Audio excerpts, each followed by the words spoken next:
So recently we did a video covering every single kinjutsu within the Naruto verse. A kinjutsu, for those of you who haven't seen the video, is a forbidden jutsu, a jutsu that is barred too dangerous to either the user or humanity as a whole to be used on the regular. And while there was a lot of very interesting jutsus within that list, everything from Edo Tensei to multiple shadow clones was listed, there's truly one jutsu that I believe deserves to be fleshed out much more in the form of a video by me. See, we've covered a lot of kinjutsu on this page, like Edo Tensei and shadow clones. But the kinjutsu I'm going to talk about today is arguably the strongest kinjutsu on that list, and yet nobody really knows about it. Probably because it came from filler episodes, but still, we're going to talk about it. That kinjutsu we're talking about, the strongest forbidden jutsu on the face of the earth, is called Fury. I know, a pretty unassuming name for what I'm dubbing is the strongest jutsu of all forbidden jutsus, but stick with me here. Before I get to explaining how this jutsu is stronger than all the others on the list, guys, please, for me, like this video, subscribe to the page, and hit that noti bell. And since we're talking about Fury, I will be furious if you guys don't follow my other two YouTube pages, NC Gamer 23, where instead of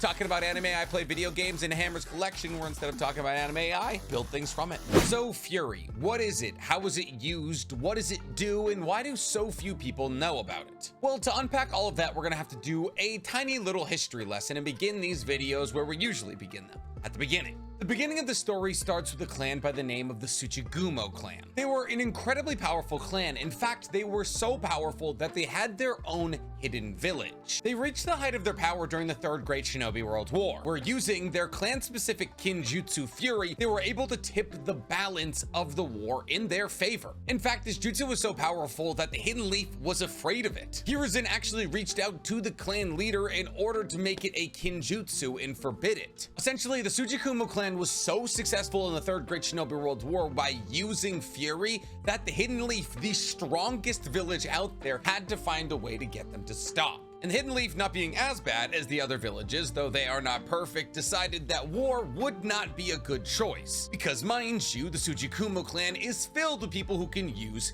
Fury. Instead, Hiruzen reached out to the head of the Tsuchigumo clan and asked that they make it a forbidden jutsu if Konoha offers to protect them from all outside threats. Essentially, Hiruzen was asking that the entire Tsuchigumo clan give up their strongest jutsu in return for Konoha essentially protecting them from everything. But if the Tsuchigumo clan was so powerful that Konoha was afraid of them, why would they accept this deal? And it's a good question because I just said a couple of minutes ago that they were at the height of their power during the Third Great Shinobi World War and that they were actually tipping it in their favor. However, as you know, in the Naruto universe, having a specific jutsu, specifically a clan jutsu, usually gets you targeted. And this is exactly what was happening with the Tsuchigumo clan. Because their clan was so powerful, they were often targeted by much more powerful villages, and they were being eliminated slowly but surely. And I mean, to play devil's advocate here, honestly, that makes sense for all other villages. In fact, when Hiruzen reached out to En no Goija, the head of the Tsuchigumo clan, they were down to their last few members. They had been picked off and whittled away by all the other major villages and forces on the continent. So Hiruzen made a deal that they would forbid Fury together and that Konoha would protect them from all those other forces. However, just because the leader of the clan decided to agree with Hiruzen on this regard does not mean that the rest of the clan decided to agree. And this caused the split in the clan. One part of the clan decided to stay within the Tsuchigumo village, and En no Goija and those that were loyal to him decided to go to Mount Katsuragi, but only very few decided to follow him. However, En no Goija took the kinjutsu with him to the mountain, meaning that nobody left in Tsuchigumo village would ever be able to implant a seal on somebody new and keep the kinjutsu passed along, essentially dooming the village to death. You see, this was the group that rejected Konoha's protection, and they had no way to pass their kinjutsu along, meaning only those with the kenjutsu already sealed onto them would ever be able to use it, essentially meaning that they would be the last generation of Tsuchigumo users to ever use Fury. But we've talked enough about history, we should talk about why this kenjutsu is so dangerous. Why would Hiruzen feel as though it was necessary to make an allegiance with a much smaller village? And why was this village in this clan so powerful during the Third Great Shinobi World War? Fury is more powerful than about 99% of all the jutsus we've seen. In terms of raw destructive power, it's most comparable to a tailed beast bomb, but a tailed beast bomb from the Ten Tails. It's similar to a tailed beast bomb because this technique creates an explosion so massive it can wipe an entire village off the face of the earth, and it has done that several times. It was developed by Enno Goija, and it works in kind of a weird way. You see, essentially, it was developed by Enno Goija in order to make his clan powerful and prosperous. He wanted his clan to prosper into the future without the threat of bigger villages destroying them. And so he made a jutsu that could threaten the bigger villages should they ever decide to threaten his clan. It's a tale as old as time in Naruto. The big villages tried to step on the small villages, and the small villages fought back. It's the same story as the Rain Village. But the way it works is essentially Enno Goija created a scroll. And within this scroll is the Fury Seal. Once you have this scroll and you read it, you can then implant the seal on either yourself or somebody else. And those with the seal implanted on them are able to use Fury, sort of. You see, Fury's not just like a fireball jutsu. You can't just do the hand signs and shoot it. That would be kind of terrifying. There's a multi-step process. In order to activate Fury, you have to break the seal that's been placed on you. And in order to break the seal, you're gonna have to use the I have to read this Tsuchigumo style Forbidden Life technique release creation of heaven and earth. Essentially, this jutsu works a lot like Sage Mode. The use of it creates a seal on a ground around the user. And once this seal is created, the user becomes a passive vessel for Senjutsu chakra. What do I mean by that? Well, essentially, Fury differentiates itself from Sage Mode. While Sage Mode is pulling in nature chakra, mixing it with your own chakra, and creating Senjutsu chakra to boost your personal abilities, like speed, reflexes, strength, all of that. Fury works a bit differently. Fury pulls nature chakra into the user as a passive vessel, which means that they hold all of the nature chakra within themselves. And this nature chakra doesn't boost the individual abilities of the person pulling it in. They don't get better reflexes, speed, or strength. However, once enough nature chakra has been accumulated within the passive vessel,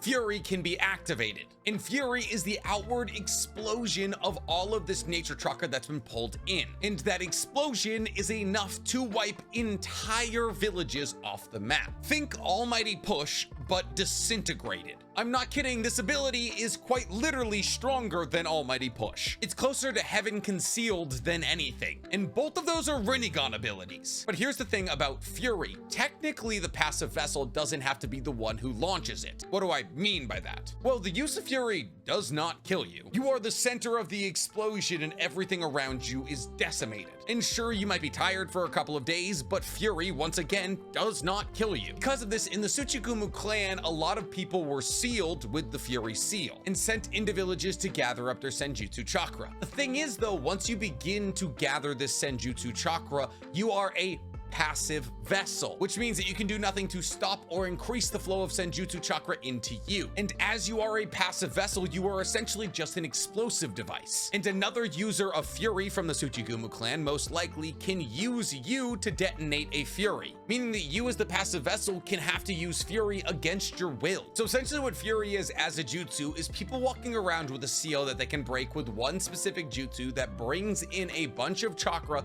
that they can then use to make an explosion so large it wipes villages off the map. And this jutsu does not kill the user. So this jutsu was listed as a kinjutsu because of the massive destructive force it could enact on the earth. I mean, think about it. The destructive capabilities of the Tsuchigumo clan are unprecedented. They could have 5 of their clan members who have the seals placed on them walk into the center of every single major ninja village. And then all those 5 clan members have to do is activate their seal breaking technique somewhere people can't see them. And once they've collected enough Senjutsu chakra, they can just explode and kill every single person in every major ninja village like that. They could quite literally eviscerate the ninja world in a heartbeat. In a sense, what Enno Goija made was nuclear deterrence. He made a jutsu so powerful that major villages feared it. And the craziest bit was the use of the jutsu wouldn't even wipe his clan out. However, other clans began to wipe his clan out. So I know what you're saying. At least in the Tsuchigumo village, the last generation of Fury users has died out,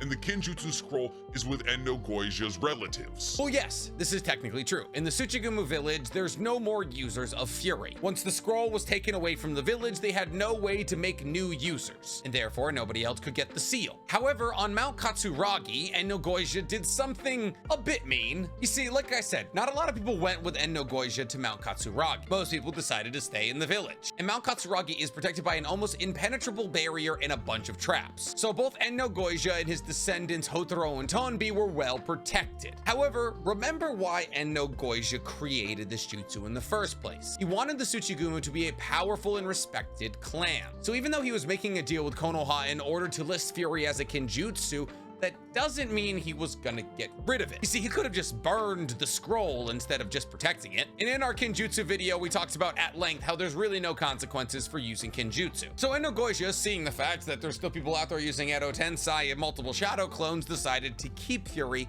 on him, which seemed like a good idea. Like I said, there's a bunch of traps and an almost impenetrable barrier around Mount Katsuragi. However, Endo Goisha was getting old, and he wanted somebody else to carry on the will of the clan. So Endo Goisha seals Fury within his own granddaughter, Hotaru. And I know what you're saying. Well, of course, the guy who essentially created nuclear deterrence within Naruto world, not such a great guy. But here's the thing, Endo Goisha actually didn't want to seal it within his own granddaughter. Hotaru actually asked to have Fury sealed onto her, since it was her grandfather's wish to use the Kinjutsu to restore the Tsuchigumo clan to its original glory. However, eventually Naruto talked no jutsus her into deciding to have this Kinjutsu destroyed, realizing that her clan is arguably beyond saving and that using this Kinjutsu to build up her clan's strength isn't what her grandfather would have wanted, and that's why he sold it away in the first place. What kind of strength are you gonna build with nukes? It's just gonna be fear in other villages, and then you're gonna get picked off again. However, before she can even get to destroying it, she gets kidnapped by like her uncle or something. His name's Shinarami. I forget how they're related.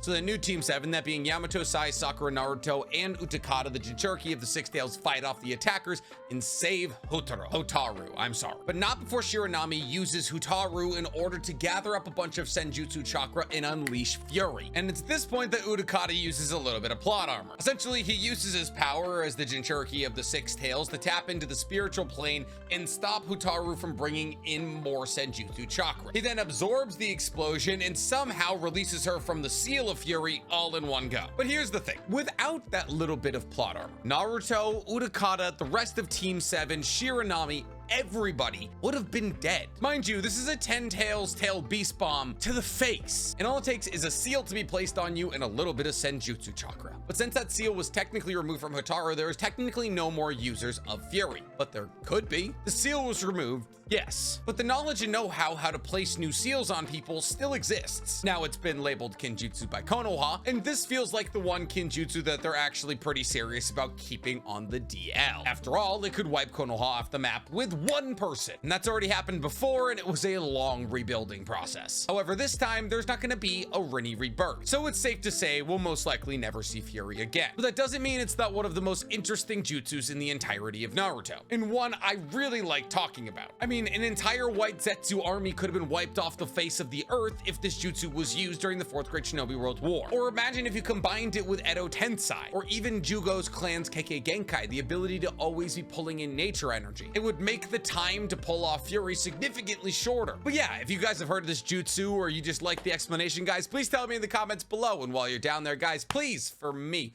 like this video, subscribe to the page, and hit that noti bell. Listen, I'm not saying that filler jutsu are cooler than canon jutsu, but in this circumstance, it's true.